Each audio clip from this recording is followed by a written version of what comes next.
जय हिंद प्यारे बच्चों, स्वागत है आपका उत्कृष्ट डिफेंस एकेडमी के इस प्यारे से यूट्यूब चैनल में।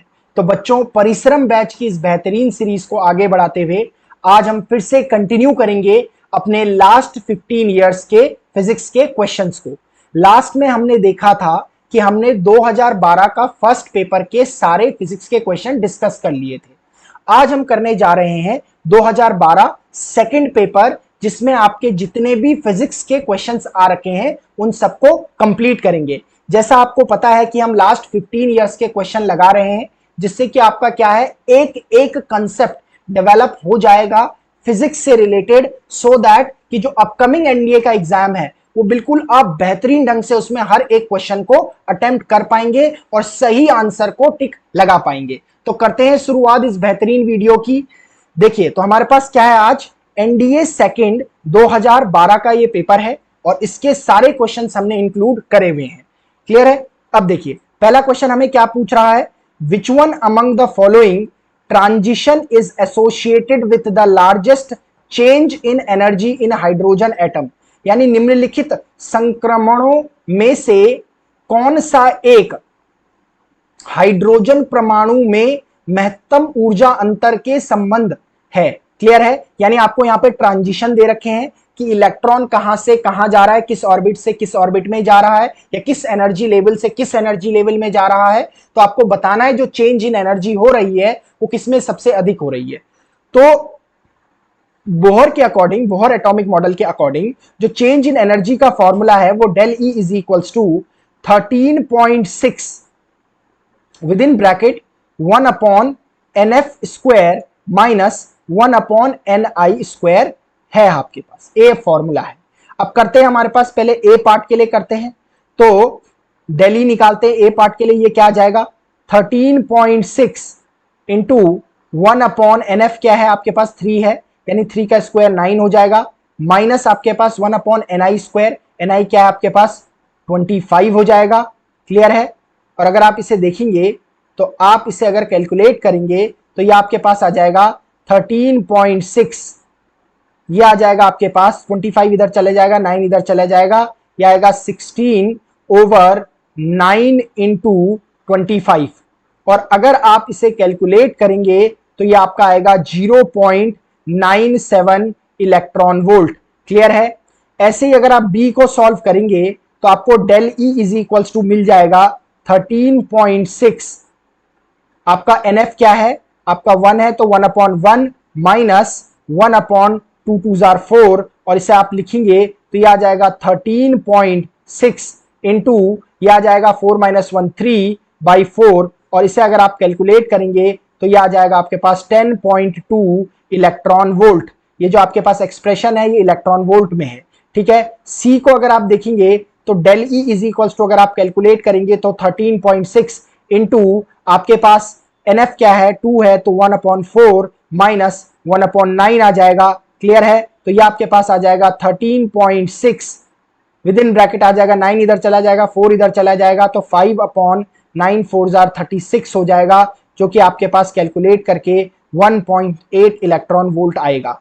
इसी तरीके से अगर आप डी को सॉल्व करेंगे तो del E is equals to आपके पास आ जाएगा 13.6 विद इन ब्रैकेट 1 अपॉन आपके पास क्या आ जाएगा 4 माइनस 1 अपॉन 4 4 जार 16 is equals to 13.6 with in bracket आ जाएगा 16 माइनस 4 कितना आ जाएगा 12 अपॉन 4 इंटू 16 आ जाएगा। क्लियर है? जो कि आपका कैलकुलेट करके 2.55 इलेक्ट्रॉन वोल्ट आएगा। अब आप देखिए जो एनर्जी डिफरेंस है यानी चेंज इन एनर्जी वो सबसे ज्यादा किसमें आ रहा है, ये बी वाले केस में आ रहा है, that is 10.2 electron volt. That is आपका option number B correct answer हो जाएगा, जब transition of electron from n is equal to 2 से 1 में होगा। क्लियर है? आगे बढ़ते हैं। देखिए क्वेश्चन नंबर सेकंड क्या कह रहा है, कंसीडर द फॉलोइंग फिगर, यानी निम्नलिखित आकृति पर विचार कीजिए। क्या पूछ रहा है, हमें पोटेंशियल एनर्जी वर्सेस पोजीशन का ग्राफ दे रखा है। क्लियर है? Which of the following labelled points in the figure given above indicate unstable state of an object. एक चीज ध्यान रखिए बच्चों कि जब भी आपको बॉडी के अनस्टेबिलिटी से रिलेटेड क्वेश्चन पूछा जा रहा है, यानी अस्थायी स्थिति से रिलेटेड क्वेश्चन पूछा जा रहा है, तो ऑब्जेक्ट वहां पर अनस्टेबल होता है जहां पर एनर्जी बहुत ज्यादा होती है। क्लियर है? तो इसमें देख लेते हैं हम। अगर मैं देखूं जरा तो आपका बी और जो डी पॉइंट है, ये जो दोनों पॉइंट है, यहां पर जो आपकी पोटेंशियल एनर्जी है वो आपकी मिनिमम है। क्लियर है? At B and D point, B and D point होना चाहिए। ठीक है? At B and D point you can see that कि जो पोटेंशियल एनर्जी है वो मिनिमम है। क्लियर है? और जो ए और सी है, at A and C you can see that कि जो पोटेंशियल एनर्जी है, स्थितिज ऊर्जा है, वो आपकी मैक्सिमम है। अभी मैंने आपको क्या कहा कि उस स्थिति में जहां पर वस्तु की ऊर्जा बहुत अधिक होती है, यानी अधिकतम होती है, वहां पर वो अस्थायी स्थिति में होता है, यानी अनस्टेबल स्टेट में होता है। तो आपका जो ए और जो सी वाला जो पॉइंट है, यहां पर आपका ऑब्जेक्ट जो है अनस्टेबल होगा, यानी ऑप्शन सी आपका करेक्ट आंसर होगा। क्लियर है? आगे बढ़ते हैं। देखिए क्या बोल रहा है, which one among the following is an electrochemical cell that can not be charge, यानी इनमें से कौन सा एक आपके पास सेल है जिसे आप चार्ज नहीं कर सकते हो। देखिए पहला इलेक्ट्रोलाइटिक सेल दे रखा है। इलेक्ट्रोलाइटिक सेल में क्या होता है कि इलेक्ट्रोलाइट का यूज किया जाता है। आप जितनी बार इलेक्ट्रोलाइट को चेंज करेंगे, आप सेल को क्या कर सकते हैं, चार्ज कर सकते हैं। स्टोरेज सेल, इसमें अपने आप ही क्या होता है, स्टोर होता है वोल्टेज, तो ये भी क्या है, चार्जेबल है। प्राइमरी सेल्स, प्राइमरी सेल्स जो होते हैं ये यूज एंड थ्रो सेल्स बोला जाता है इन्हें, यूज एंड थ्रो सेल्स भी बोलते हैं, यानी इन्हें चार्ज नहीं किया जा सकता है। क्लियर है? फ्यूल सेल्स, आप फ्यूल डालेंगे तो फिर से चार्ज हो जाएगा, तो फ्यूल सेल्स भी चार्जेबल सेल है। तो प्राइमरी सेल जो आपके पास है वो आपके पास चार्जेबल नहीं है, इसीलिए इन्हें यूज एंड थ्रो सेल्स कहा जाता है। क्लियर है? आगे बढ़ते हैं। विच one among the following is the correct order of power consumption for light of equal intensity, यानी आपको इनमें से बताना है। आपको अलग अलग क्या दे रखे हैं, यहां पर इक्विपमेंट यानी बल्ब दे रखे हैं जो दिख रहे हैं। तो ये जो आपके लाइट प्रोड्यूस करते हैं ऐसे बल्ब दे रखे हैं, और इसमें आपको बताना है कि पावर कंजप्शन के अकॉर्डिंग ऑर्डर बताना है, यानी कौन सबसे कम पावर कंज्यूम करता है लेकिन इंटेंसिटी ऑफ लाइट उतनी ही रहती है। अगर आपको ध्यान होगा तो पहले हम जो बल्ब यूज किया करते थे उन्हें बोला जाता है इनकैंडिसेंट बल्ब बोला जाता है, जो आपके 60 वाट 100 वाट के आते थे। उसके बाद हमने CFL यूज करना शुरू कर दिया। उसके बाद जब जो लेटेस्ट चल रहा है वो LEDs चल रही है। तो जो LED होती है यानी लाइट एमिटिंग डायोड जो होते हैं, वो आज के प्रेजेंट टाइम में सबसे कम पावर कंज्यूम करते हैं उसी इंटेंसिटी ऑफ लाइट से। तो LED जो हमारे पास है सबसे कम पावर कंज्यूम कर रहे हैं, उसके बाद CFL, और उसके बाद लास्ट में जो है इनकैंडिसेंट बल्ब जिन्हें बोला जाता है वो कंज्यूम कर रहे हैं पावर। इसका मतलब कौन सा सही होगा, देखिए ये दे रखा है बी ऑप्शन कि लाइट एमिटिंग डायोड सबसे कम पावर कंज्यूम कर रहे हैं, फिर CFL करते हैं, और फिर आपके पास इनकैंडिसेंट बल्ब करते हैं। तो आपके पास कौन सा आंसर हो जाएगा, आपके पास B option is your correct answer हो जाएगा। लाइट एमिटिंग डायोड, CFL, उसके बाद क्या है फ्लोरोसेंट ट्यूब और इनकैंडिसेंट बल्ब। तो बी आपके पास करेक्ट आंसर हो जाएगा। क्लियर है? One feels heavier in a lift when the lift, क्या करता है कि अब जब आप क्या करते हैं लिफ्ट में ट्रैवल करते हैं तो आपको कभी कभी हल्का महसूस होता है अपना वेट, और कभी कभी हैवी महसूस होता है, भारीपन दिखता है, यानी भार अधिक दिखता है आपको अपना, यानी वेट अधिक लगता है। वो किस स्टेज में होता है, देखो जब आपकी लिफ्ट ऊपर को जा रही होती, just begin to go up, जैसे ये आपकी लिफ्ट है और ये ऊपर को जा रही है ए एक्सेलरेशन से, इसके अंदर कोई व्यक्ति है आपके पास। अब देखो इसका mg नीचे एक्ट करेगा और इसका एक R रिएक्शन फोर्स ऊपर एक्ट करेगा। अब बॉडी ऊपर जा रही है तो मैं इसे क्या लिख सकता हूं, R minus mg is equals to ma लिखा जा सकता है, और इसे लिख सकता हूं R is equals to ma plus mg, और इसे लिख सकता हूं R is equals to mg plus ma। अब आप देख रहे हो कि mg में यानी वेट ऑफ द पर्सन में ma एक्स्ट्रा ऐड हो रहा है, और इसका मतलब है कि हम जब ऊपर को जाना ही शुरू होंगे तो हमें अपने आप को भारी महसूस करना शुरू कर देंगे, क्योंकि mg में हमारे वेट में ma एक एक्स्ट्रा टर्म आ रहा है। तो इसका मतलब है when we just begins to go up we start feeling heavier, हम अपने आप को भारी महसूस करना शुरू कर देंगे। क्लियर है। अगला क्वेश्चन हमारे पास है a swinging pendulum has its maximum acceleration at, यानी जो आपके पास स्विंगिंग पेंडुलम है, मान लो आपके पास ये रिजिड सपोर्ट है और एक ये आपके पास इस तरीके से पेंडुलम है। जब भी आपका पेंडुलम इस तरीके से ऊपर जाएगा, मान लीजिए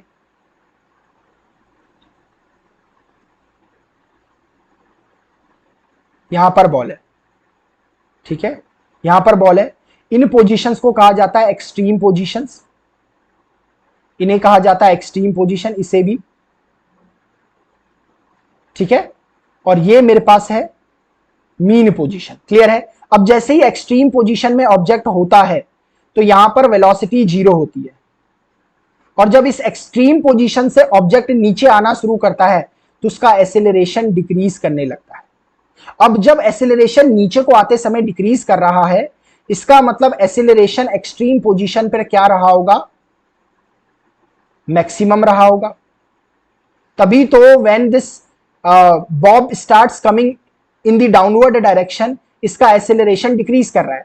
अब नीचे को आते समय अगर एक्सेलरेशन डिक्रीज कर रहा है तो मतलब ये एक्सट्रीम पोजीशन पर एक्सेलरेशन मैक्सिमम था, तो एक्सट्रीम पोजीशंस पर आपका क्या होगा, एक्सेलरेशन मैक्सिमम होगा। यानी B option, the two extremities of the swing पे आपका जो एक्सेलरेशन होगा स्विंगिंग पेंडुलम का वो मैक्सिमम होगा। अगला क्वेश्चन क्या कह रहा है, which one among the following statement about thermal conductivity is correct. Thermal conductivity क्या होती है, यानी ऊष्मा चालकता जिसे बोलते हैं, इनमें से ये ऑर्डर ऊष्मा चालकता के रिस्पेक्ट में कौन सा सही है, यानी ऊष्मा चालकता के संबंध में कौन सा सही दे रखा है। ऊष्मा चालकता क्या होती है, यानी हीट कंडक्टिविटी, हीट ट्रांसफर, इसे बोलते हैं heat transfer per unit time. और अगर आप देखोगे तो स्टील में सबसे आसानी से हीट ट्रांसफर होता है, तो स्टील की थर्मल कंडक्टिविटी सबसे ज्यादा हो गई, उसके बाद वाटर की होती है, उसके बाद वुड की होती है। तो बी ऑप्शन आपका करेक्ट हो जाएगा कि स्टील की थर्मल कंडक्टिविटी सबसे ज्यादा, वाटर की उससे कम और वुड की सबसे कम।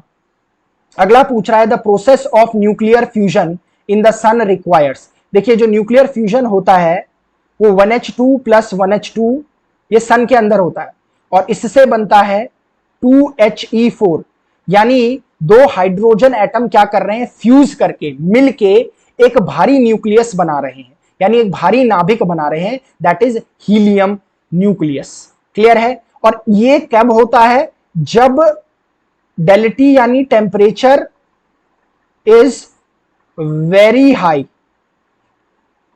और दूसरा जब प्रेशर इज वेरी हाई, यानी ये जो फ्यूजन हो रहा है very high temperature and very high pressure पे हो रहा है। तो कौन सा ऑप्शन सही हो जाएगा, very high temperature and very high pressure पे आपका न्यूक्लियर फ्यूजन होता है। क्लियर है। न्यूक्लियर फ्यूजन में क्या हो रहा है, दो छोटे नाभिक मिलकर यानी दो छोटे न्यूक्लियाई मिलकर एक बड़ा न्यूक्लियाई बना रहे हैं, और इस दौरान क्या होती है, इनॉर्मस अमाउंट ऑफ हीट निकलती है, रेडिएशन निकलता है या हीट निकलती है, जिसकी वजह से सन में कंटिन्यूअसली हीट बन रही है। क्लियर है। आगे देखिए ये बोल रहा है which one among the following is the representation of, यानी ये जो आपको तीन यहां पर कंपोनेंट्स ऑफ इलेक्ट्रिक सर्किट दे रखे हैं, यानी आपके किसी भी विद्युत सर्किट के जो आपके पास घटक दे रखे हैं किसको रिप्रेजेंट करते हैं, एक वेरिएबल डीसी पोटेंशियल को, ठीक है, यानी आपके पास परिवर्ती डीसी विभव को, रियोस्टेट या एसी अमीटर रिस्पेक्टिवली। अब देखो ये तो आपका सेल देगा वेरिएबल डीसी पोटेंशियल, सेल या बैटरी देगा, और वेरिएबल का मतलब है एक उसमें आपको एरो दिखाई देगा बैटरी या सेल में, ठीक है। तो पहला वाला तो नहीं है, देखो पहले वाले में आपका क्या, ये रियोस्टेट है, ये आपके पास क्या है एसी, एसी में कैसा साइन होता है, साइन वेव का साइन होगा, डीसी में आपका एक स्ट्रेट लाइन होगी क्योंकि वो टाइम के साथ चेंज नहीं होती है, कांस्टेंट रहती है करंट, ये चेंज होती है टाइम के साथ। क्लियर है। तो इसका मतलब पहला गलत हो गया आपका। अगला वाला देखो, अगला वाला रिप्रेजेंट कर रहा है, देखो वेरिएबल डीसी पोटेंशियल को रिप्रेजेंट कर रहा है, लेकिन ये रियोस्टेट को रिप्रेजेंट नहीं कर रहा है। अगला वाला देखो ये मेरे पास क्या कर रहा है, वेरिएबल डीसी पोटेंशियल को सेटिस्फाई कर रहा है, बिल्कुल ऐसा ही होता है। ये रियोस्टेट होता है और ये एसी अमीटर होता है। तो सी ऑप्शन आपका करेक्ट है इनके रिस्पेक्ट में जो कंपोनेंट्स आपको दे रखे हैं। क्लियर है। अगला बोल रहा है in India distribution of electricity for domestic purpose, यानी घरों में जो बिजली आ रही है वो किस तरीके से आ रही है, यानी वोल्टेज क्या है, उसका पोटेंशियल क्या आ रहा है, पोटेंशियल डिफरेंस क्या है और कितने हर्ट्ज की, कितने फ्रीक्वेंसी की। तो इंडिया में जो आती है वो 220 वोल्ट की 50 हर्ट्ज पे आपकी इलेक्ट्रिसिटी आती है। तो ये आपके पास क्या है, यही करेक्ट आंसर होगा, ये इंडिया में आती है। और जो 110 वोल्ट और 60 हर्ट्ज की आ रही है ये यूएसए में आपके पास है। ठीक है, आपके पास कहां आ रही है, यूएसए में आ रही है। तो ए ऑप्शन इसका करेक्ट आंसर हो जाएगा। अगला क्वेश्चन है the earth's magnetic field is approximately, कितना होता है, अर्थ का जो मैग्नेटिक फील्ड होता है वो आपके पास 1 गॉस होता है। कितना होता है, 1 गॉस, यानी ऑप्शन नंबर डी करेक्ट होता है। और अगर गॉस को टेस्ला में लिखे तो 1 gauss is equals to 10⁻⁻⁴ tesla होता है। क्लियर है, 10⁻⁻⁴ टेस्ला होता है। अगला पूछे yellow colour light is used for fog light because yellow colour को किस तरह के लिए यूज किया जाता है, पीले रंग का प्रयोग कोहरा बत्ती में होता है क्योंकि, अच्छा जब कोहरा लगा हुआ होता है तो आप ट्रैफिक लाइट में देखोगे तो येलो लाइट का यूज किया जाता है अधिकतर। ठीक है, क्यों, light is the most scattered by fog, नहीं ऐसा तो नहीं है, सबसे ज्यादा स्कैटर नहीं। हैज द लॉन्गेस्ट वेवलेंथ तो किसकी होती है आपके पास, रेड कलर की होती है, तो ये भी गलत हो गया, ये भी गलत हो गया। अगला बोल रहा है has the longest wavelength among all colours except red and orange, बिल्कुल सही कह रहा है। देखो ये देखो आपके पास VIBGYOR, यानी आपके पास क्या है, वॉयलेट की, रेड की सबसे ज्यादा होती है, फिर इसकी, फिर येलो की, फिर ग्रीन की, फिर ब्लू की, फिर इंडिगो की, फिर सबसे कम वॉयलेट की वेवलेंथ होती है। इसका मतलब है येलो से बड़ी जो वेवलेंथ है वो आपकी रेड और ऑरेंज की है। यही कह रहा है कि has the longest wavelength among all the colours except red and orange, बिल्कुल सही बात है, पहली लाइन तो सही बोली है। But red colour is already used for brake light, बिल्कुल सही है, ये भी सही है। स्टॉप लाइट, ठीक है, whereas orange color is avoided due to similarity with red, बिल्कुल सही, इसको तो अवॉइड ही करते हैं और रेड कलर को ब्रेक या स्टॉप करने के लिए यूज किया जाता है। तो इसका मतलब है कि ये ऑप्शन ठीक लग रहा है। अगला है हैज द शॉर्टेस्ट वेवलेंथ, बिल्कुल नहीं, शॉर्टेस्ट वेवलेंथ तो आपकी क्या है, वायलेट की है, तो पहले ही गलत हो गया शॉर्टेस्ट कहने से। ठीक है, तो सी ऑप्शन आपका करेक्ट ऑप्शन है बिकॉज वॉयलेट लाइट से रिलेटेड हर एक इंफॉर्मेशन इसमें हमें दिख रही है। अगले क्वेश्चन पे जाते हैं। A hot body object loses heat to its surrounding in the form of heat radiation, the rate of loss of heat depends upon, क्या होता है कि हमेशा जब हीट का ट्रांसफर होता है एक बॉडी से दूसरी बॉडी में तो हमेशा जिसमें ज्यादा हीट होती है उससे ट्रांसफर होती है कम हीट में, यानी दोनों बॉडीज के बीच में क्या रहना चाहिए, टेम्परेचर डिफरेंस रहना चाहिए, क्योंकि अगर टेम्परेचर डिफरेंस होगी तो दोनों की अलग अलग हीट होगी जिसकी वजह से ज्यादा हीट से कम हीट, यानी ज्यादा टेम्परेचर से कम टेम्परेचर की तरफ को हीट ट्रांसफर कर पाएगी, यानी टेम्परेचर डिफरेंस होना चाहिए बॉडी में। तो ऐसा कोई ऑप्शन है, सी ऑप्शन दिख रहा है, temperature difference between object and surrounding ही क्या होगा कि आपके ऑब्जेक्ट्स के बीच में हीट का ट्रांसफर हो सकता है इसकी वजह से। क्लियर है। अगला क्वेश्चन है the mirror used for headlight of A car, concave use होता है और इसमें दे रखा है पैराबोलिक कॉनकेव, बिल्कुल सही है, क्योंकि इससे पहले वाले पेपर में भी ये क्वेश्चन आया था। अगर मैं ये कॉनकेव बनाऊं, देखो ये पैराबोलिक बन रहा है और इसमें देखोगे अगर आप, ये मैं अगर प्रिंसिपल एक्सिस बनाऊं और यहां पर कहीं पर मेरा बल्ब है तो इससे जो रे ऑफ लाइट जाती है इस तरीके से वो क्या करती है, एक इंटेंस पैरेलल बीम देती है हमें, देती है। तो इसीलिए पैराबोलिक कॉनकेव मिरर का यूज किया जाता है हेडलाइट्स में। क्लियर है। अगला हमारे पास देखो, an iron ball and a wooden ball of same radius are released from height h in vacuum, the time taken to reach the ground will be. देखो क्या किया जा रहा है, एक आयरन बॉल ली जा रही है, एक वुडन बॉल ली जा रही है सेम रेडियस की, क्लियर है, और उनको सेम हाइट से छोड़ा जा रहा है। तो time taken to reach the ground, more for the iron, more for the wooden box, equal for both in the ratio of their weights. देखो दोनों सेम टाइम पर स्ट्राइक करेगी ग्राउंड में, क्योंकि देखो दोनों बॉडी जब क्या कर रही है, रिलीज की जा रही है किसी सर्टेन हाइट से, तो they are having a motion under gravity, यानी ग्रेविटी के प्रेजेंस में वो मोशन कर रहे हैं, यानी फ्री फॉल कर रहे हैं, यानी जो उन पर एक्सेलरेशन लग रहा है वो जी लग रहा है, और जो जी की फॉर्मूला होता है वो capital G capital M over R square होता है, और स्मॉल जी में कहीं पर भी स्मॉल m का जिक्र नहीं हुआ है, यानी मास ऑफ द बॉडी का जिक्र नहीं हुआ है। इसका मतलब कोई भी बॉडी हो, चाहे वो आयरन हो, अलग अलग मासेस हो उनके, अगर सेम हाइट से रिलीज किए जा रहे हैं तो उन पर जो ग्रेविटेशनल एसेलरेशन होता है, यानी एसेलरेशन ड्यू टू ग्रेविटी होता है, यानी जी, वो इक्वली एक्ट करता है, उन्हें इक्वली एसेलरेट कर रहा है। और जब उन्हें वो इक्वली एसेलरेट कर रहा है, इसका मतलब वो सेम टाइम पे सरफेस पे, यानी अर्थ सरफेस पे स्ट्राइक करेंगे, तो both will be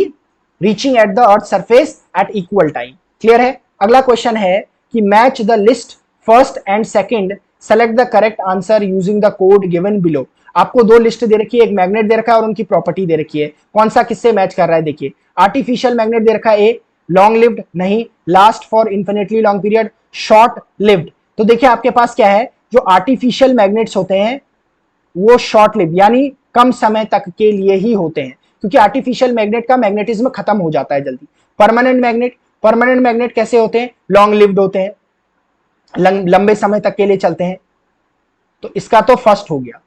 temporary magnets कैसे होते हैं, जिन्हें इंड्यूस करके बनाया होता है, इंड्यूस्ड मैग्नेट। जैसे आपको क्या होगी, एक बार मैग्नेट की प्रॉपर्टी होती है कि अगर आप किसी भी मैग्नेटिक सब्सटेंस, जैसे एक आयरन नेल को आप रखेंगे, आयरन नेल, ठीक हो गया, यानी लोहे की कील को अगर आप एक मैग्नेट के साथ बहुत लंबे समय तक के लिए रख देंगे तो उस आयरन नेल यानी उस कील में मैग्नेटिज्म की प्रॉपर्टी आ जाएगी, यानी वो भी एक मैग्नेट की तरह बिहेव करने लगेगा। बट वो मैग्नेटिज्म कैसा होगा, वो टेम्पररी मैग्नेटिज्म होगा। जैसे ही उनको अलग रख देंगे, नेल को, कील को और मैग्नेट को, तो कुछ समय बाद जो वो नेल होगी वो अपनी मैग्नेटिज्म की प्रॉपर्टी लूज कर देगी। क्लियर है?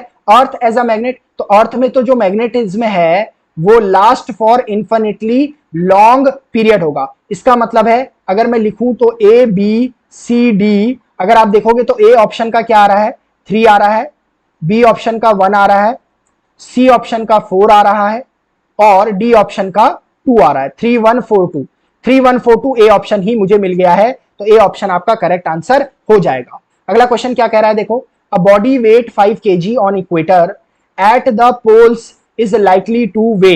अब देखो, जो वेट होता है ना, वो होता है W is equal to mg, mass तो कांस्टेंट होता है, g की वैल्यू पर वेट डिपेंड कर रहा है।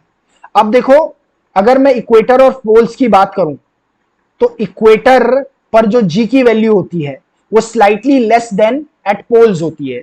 इक्वेटर, मैं कहूं कि value of g at equator is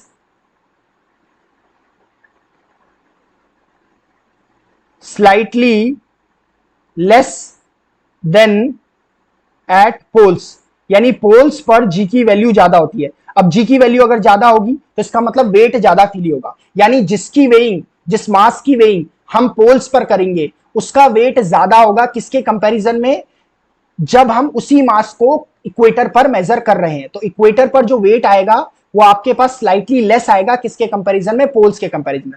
तो यहां पर 5 kg मास जो इक्वेटर पर वे किया जा रहा है उसको पोल्स पे मेजर किया जा रहा है, यानी उसका मास, जो उसका जो वेट आएगा 5 kg से ऊपर आएगा। तो it means that more than 5 kg आपके पास आंसर हो जाएगा। अगला क्वेश्चन है, the polarity of an unmarked horseshoe magnet can be determined by using, यानी अचिन्हित नाल चुंबक की ध्रुवता, यानी उसके पोल्स के बारे में निर्धारण कैसे किया जाएगा।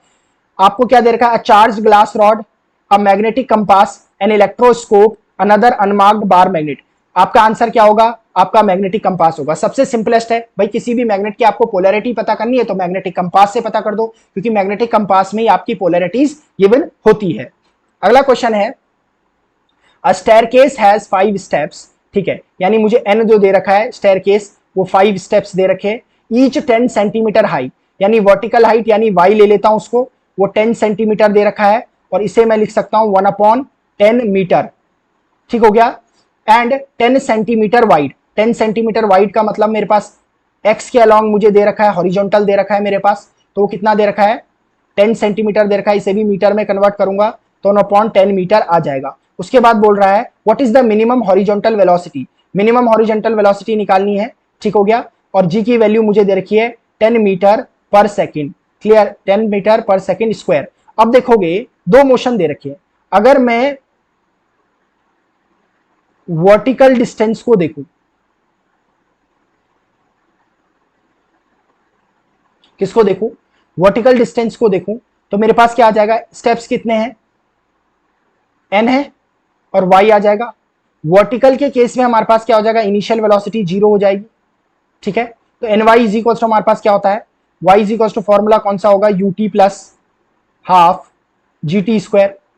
तो u 0 हो जाएगा इनिशियल में, तो क्या आ जाएगा, हाफ जी टी स्क्वायर आ जाएगा। क्लियर है, n का मतलब 5 है, ठीक है, और y कितना दे रखा है 1/10, और ये आ जाएगा मेरे पास 1/2 जी टी स्क्वायर। जी टी स्क्वायर यानी 10 दे रखी है इसकी वैल्यू, जी की वैल्यू 10 दे रखी है, इसको रख देते हैं जरा, multiplied by 10 into t square आ गया। क्लियर है, यहां से 5 से 2 टाइम्स कैंसिल आउट हो गया, 2 से 2 टाइम्स कैंसिल आउट हो गया, यानी T square is equals to 10 आ गया, यानी this implies that T is equals to √10 आ गया आपके पास सेकंड। क्लियर है, एक वैल्यू मिली। अब मैं अगर किसकी बात करूं, हॉरिजॉन्टल डिस्टेंस की बात करूं, जो बॉल ने चला होगा, हॉरिजॉन्टल डिस्टेंस के केस में क्या हो जाएगा, जी 0 हो जाएगा, क्योंकि उस केस में जी तो जी एक्ट नहीं करेगा, तो यानी nx इज इक्वल्स टू मेरे पास ut हो जाएगा इस फॉर्मूले के अकॉर्डिंग। ठीक हो गया, क्योंकि उसकी इनिशियल आपके पास हॉरिजॉन्टल वेलोसिटी तो होगी, ठीक है। अब देखो जरा, n मतलब 5, x मतलब 1/10 इज इक्वल्स टू u हमें कैलकुलेट करना है, और t की वैल्यू हमारे पास क्या है, √10। क्लियर है, इसे अगर मैं u की वैल्यू निकालूं तो u की वैल्यू आ जाएगी हमारे पास, कितना आ जाएगी, 5/10 इंटू √10। इसको कैलकुलेट करोगे तो ये आपके पास आ जाएगी √2.5, which can be equivalent to √2 metre per second. तो क्लियरली आपके पास क्या आ जाएगा, √2 मीटर पर सेकेंड इसका सही ऑप्शन आ जाएगा, यानी सी ऑप्शन इसका करेक्ट आंसर होगा। क्लियर है, अगला क्वेश्चन है, देखिए, consider the following statements, if a piece of bar magnet is broken into 2 equally long pieces, the piece will not lose the magnetism properties। बिल्कुल सही है। अगर आप मेरे पास क्या है, एक मेरे पास रखा हुआ है इस तरीके से नॉर्थ साउथ एक मैग्नेट है, इसको मैं यहां से बीच से क्या कर दूं, तोड़ दूं, तो ये मेरे पास क्या बन जाएगा, इधर नॉर्थ आ जाएगा, और ये इस तरीके से इधर साउथ आ जाएगा, तो इधर अपने आप साउथ आ जाएगा, इधर अपने आप नॉर्थ आ जाएगा, यानी मैग्नेटिज्म देखो पोलैरिटी भी उसकी जा नहीं रही है, और मैग्नेटिज्म उतना का उतना ही रह रहा है। तो पहला तो स्टेटमेंट सही है। अब देखो क्या बोल रहा है, magnetic properties of substance lie in the atomic level. अब देखो जो मैग्नेटिक प्रॉपर्टीज है ना, मैग्नेटिक प्रॉपर्टीज है वो इलेक्ट्रिक चार्ज की वजह से भी है। किसकी वजह से, इलेक्ट्रिक चार्ज की वजह से है।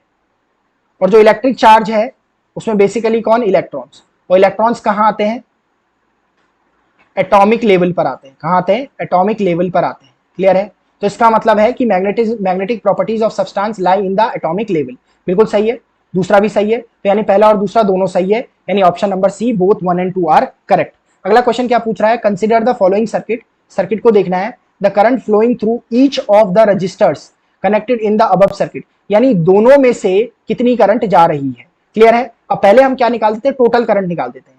तो पहले ये देख लेते हैं, हमारे पास 3 ओम आपके पास क्या है, 3 ओम और 3 ओम पैरेलल में है, तो उनका इक्विवेलेंट जो रेजिस्टेंस हो जाएगा वो आपके 1/3 आ जाएगा, और ये आपके पास आ जाएगा 2/3। This will implies that are आपके पास इक्विवेलेंट जो आ जाएगा वो 3/2 आ जाएगा ओम आपके पास। क्लियर है, इतना आपके पास टोटल रेजिस्टेंस आ गया।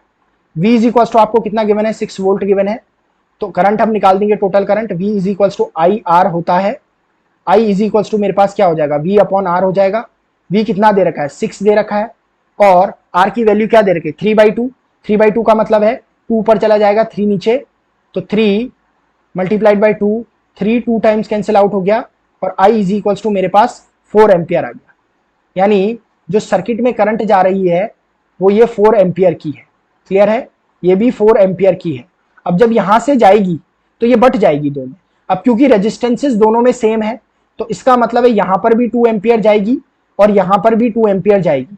क्लियर है, तो इसका मतलब मेरे पास आंसर ए करेक्ट हो जाएगा, दैट इज 2 एम्पियर की दोनों ही रेजिस्टेंस से करंट जाएगी। क्लियर है, तो यहां पर हमारे पास 2012 के सारे क्वेश्चंस आपको मैंने करा दिए हैं कंप्लीट सॉल्यूशन के साथ, एक एक ऑप्शन को डिस्कस करते हुए। होप कि आपके कंसेप्ट्स अच्छे से बिल्डअप हो रहे होंगे, और यही कंसेप्ट्स आपको अपकमिंग एनडीए के एग्जाम में हेल्प करेंगे उन क्वेश्चंस को सॉल्व करने में जो यूपीएससी ने इस बार एनडीए के एग्जाम में रखे होंगे। क्लियर है? तो बने रहिए हमारे साथ। नेक्स्ट वीडियो में हम आपके पास 2013 का फर्स्ट पेपर लेके आएंगे और उसके फिजिक्स के सारे क्वेश्चंस डिस्कस करेंगे, एक एक ऑप्शन को खोलकर देखेंगे कि आखिर हमारा कौन सा कंसेप्ट किस ऑप्शन से रिलेटेड है। क्लियर है? Till then keep studying. जय हिंद।